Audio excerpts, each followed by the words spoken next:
Hey guys, Jordan with TYT and TYT Politics. Had a little glitch in the Facebook Live I just did, so starting over.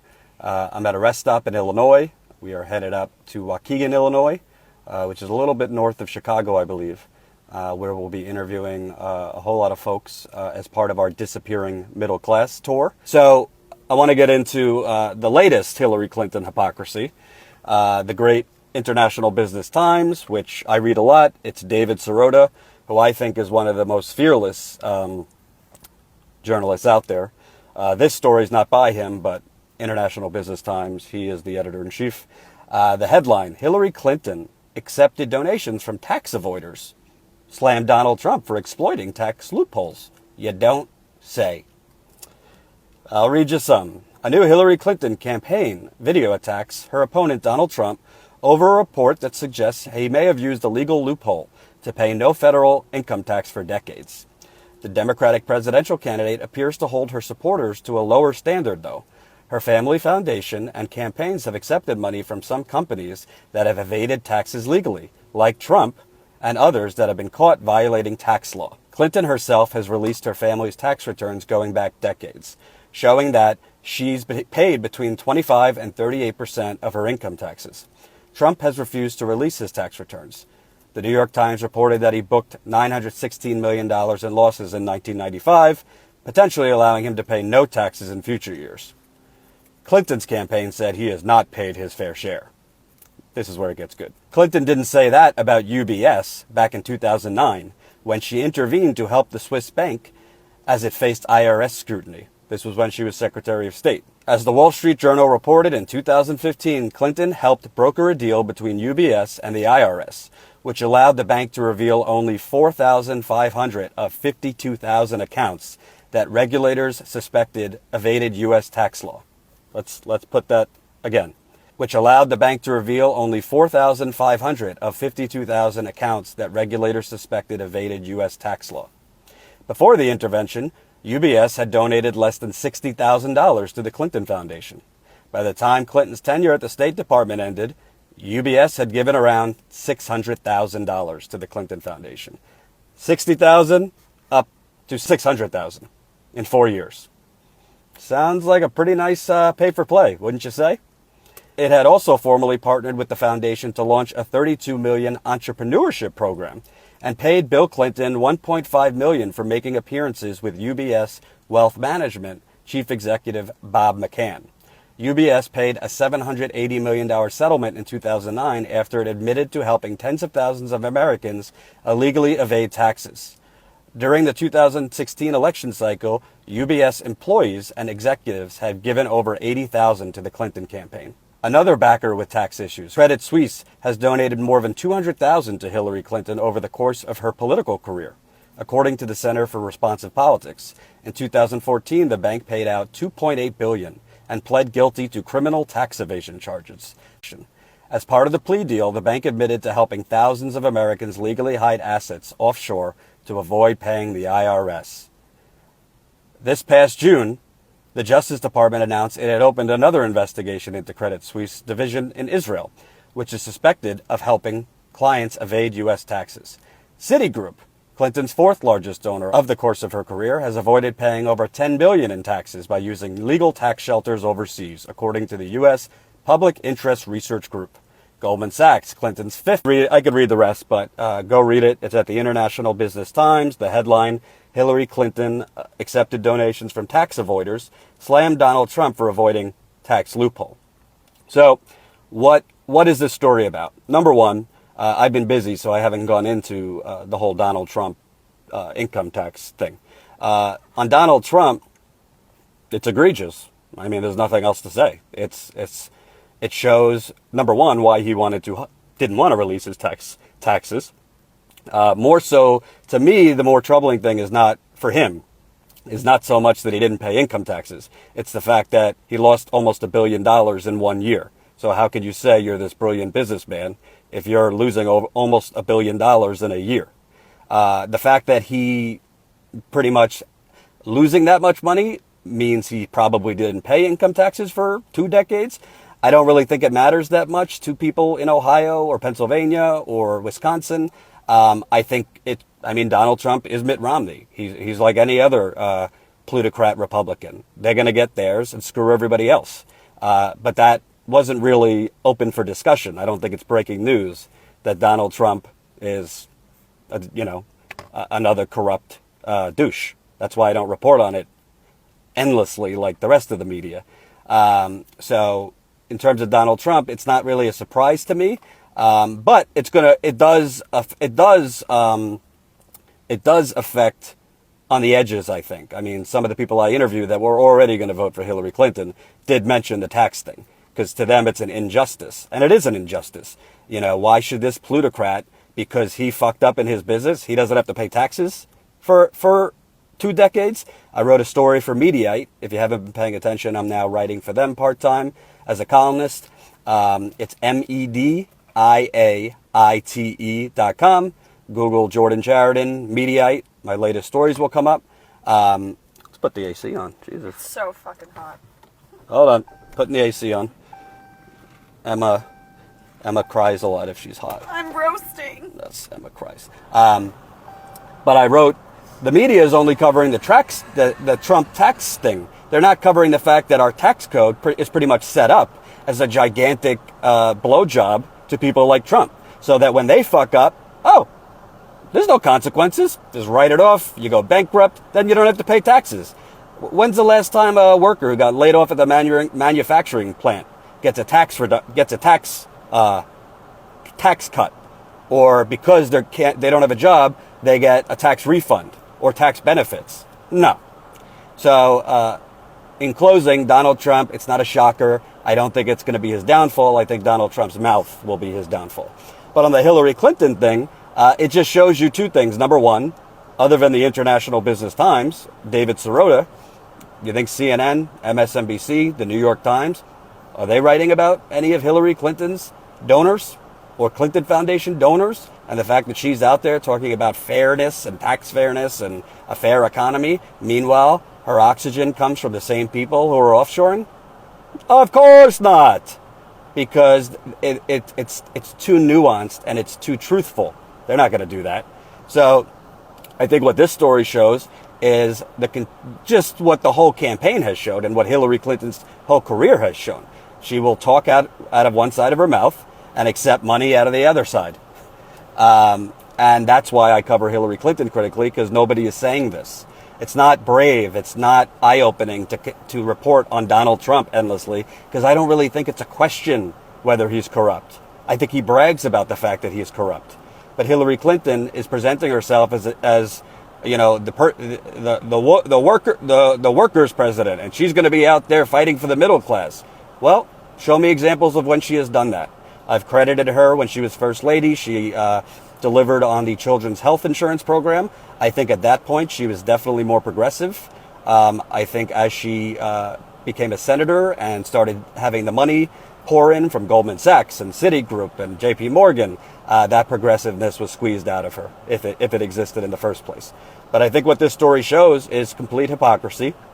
Doesn't make Hillary Clinton an awful person. I'm not on board. I see some more critical comments that wish her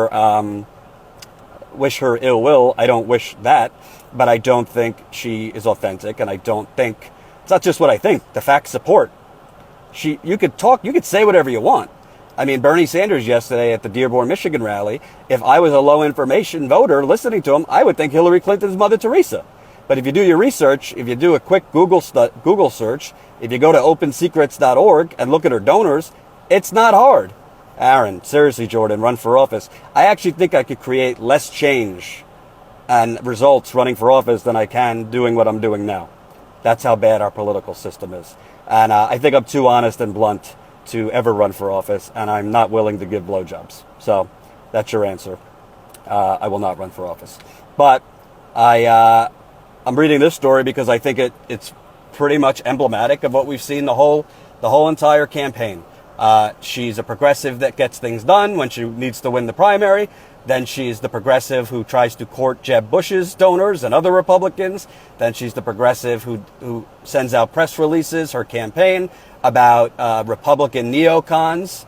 And, Republican donors and Republicans supporting her. This is not a progressive thing to do. And also, let's be real. I know Bernie is taking him up to the team. I've already gave you my thoughts on that. Jordan, you look like a blower. Why, thank you, Manuel. I've never blown anyone. Not that there's anything wrong with that. You know, totally down with any kind of actions that make you feel good and are legal. But yeah, never done that. I like women. And I'm single, by the way. Anyway, but the mainstream media is not going to report on this because it's too nuanced. And they just want to keep the narrative. Trump, bad. Trump, evil. Hillary, last hope for world humanity. And that's not the case. So do I think Trump is awful? Yes. But do I think these things should be reported and should be in the bloodstream of the news? Of course I do. Unfortunately, it's not. I wanted to point out another thing, which I think shows you the complete tone deafness and alternate reality that our mainstream media exists in. The jobs report came out today. First Friday of every month, you get the new jobs report. U.S. economy showing resilience, added 156,000 jobs last month. That is the New York Times. Now, I'm not an economist, but 156,000 jobs, is it better than losing 156,000 jobs? Of course. But 156,000 jobs is not something to like go dancing around naked for. It's fairly tepid job growth. Most economists consider, you know, over 200,000. In the 200 to 250,000 job growth range is considered healthy, and things are moving in the right direction. But what really stood out to me, this is the New York Times by Nelson D. Schwartz. For all the anxiety at home, as well as turmoil abroad, like the Brexit vote in Britain, the American job machine continues to hum along. Let me repeat that. The American job machine continues to hum along. Are you part of the American job machine, and are you humming along? They go on. Average hourly earnings moved higher by 0.2 percentage points last month, bringing the wage gain over the last 12 months to 2.6%. Now, I'm not a Republican who is just going to bash any growth as not enough. I think some growth is better than no growth. But when you're writing things like the American job machine continues to hum along, have they talked to anyone that I've talked to this week? Have they left that beautiful big building on 8th Avenue and 42nd Street in New York City to go talk to the out-of-work people in Altoona or Lorain, Ohio, or Mentor, Ohio, or Detroit, where I was yesterday, where there's no jobs to think of other than dealing drugs? I mean, it's completely in the bubble. This is not reality. There is no jobs machine, and it's certainly not humming along. Is there statistically some growth? Yes. But structurally, there is a gigantic problem in this country. And jobs reports don't show that. And, you know, the commenters on Twitter and say, oh, Jordan, you're just giving some anecdotal stories about some people you meet. Overall, people are doing better. Well, you know what? When does anecdotal stories become the story? How many people do I have to talk to? How many? 100? 1,000? 10,000? 50,000? CNN, New York Times, they got an army of reporters and producers who could be doing the same thing I'm doing. They choose not to. It's too expensive. And credit to the Young Turks. They're paying the money for Emma and I to be out here. It ain't cheap. We need to eat. We need to sleep. There's a whole lot of things that cost money. But to read that, the American jobs machine is humming is a complete joke. Frankly, it's an insult to people who are struggling across America. So it's frankly propaganda. That's what it is. So I won't even, if you want to read this story, it's the New York Times. It's on the website. I don't know what they're talking about. I really don't. So if you came to the Facebook late, let me review.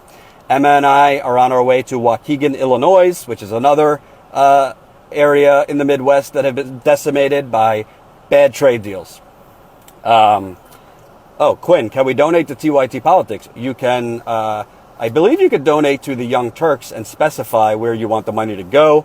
I'll find out from my bosses how you could do that.